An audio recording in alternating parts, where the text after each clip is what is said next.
The Old English term keeper described a beer which had been brewed for storage, to be consumed at a later date. This term has now fallen out of use in favour of its German counterpart, lager, which roughly translates as to store. It implies that a beer has been cold conditioned to create a crisper, more refreshing drinking experience.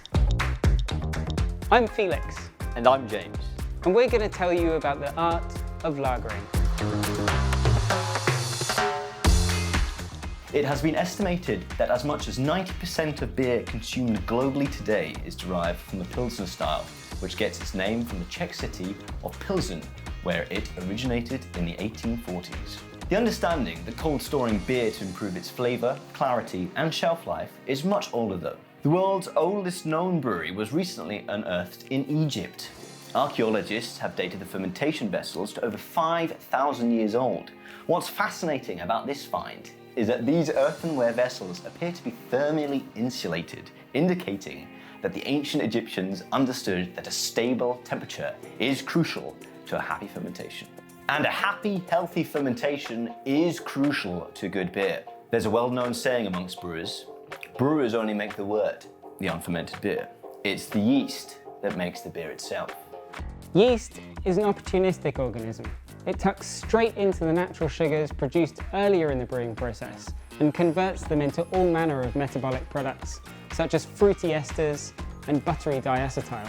After about a week of vigorous warmer fermentation, any traces of sugar have been mopped up, but flavour-wise we're still a long way off lager.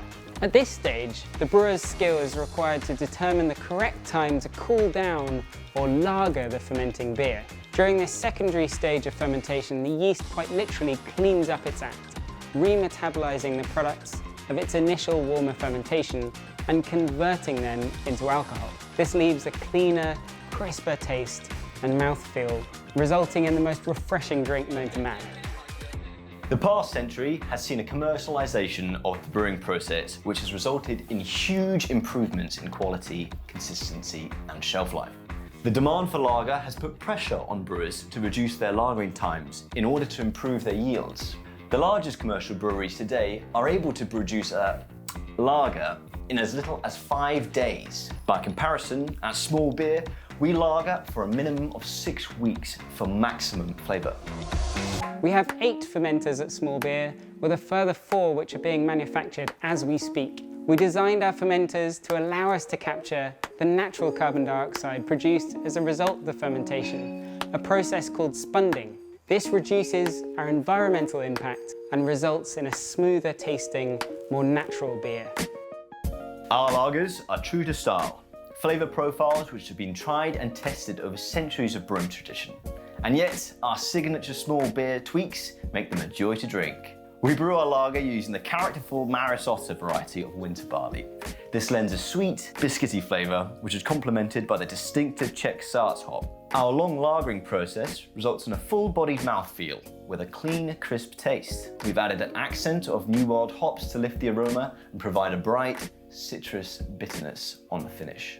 For the dark lager, much of the recipe remains the same.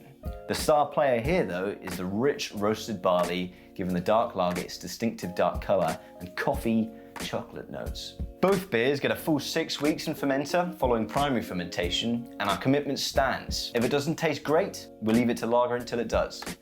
We hope you've enjoyed this introduction to lagering. For more info, check out our website and socials and follow us on YouTube for our latest updates.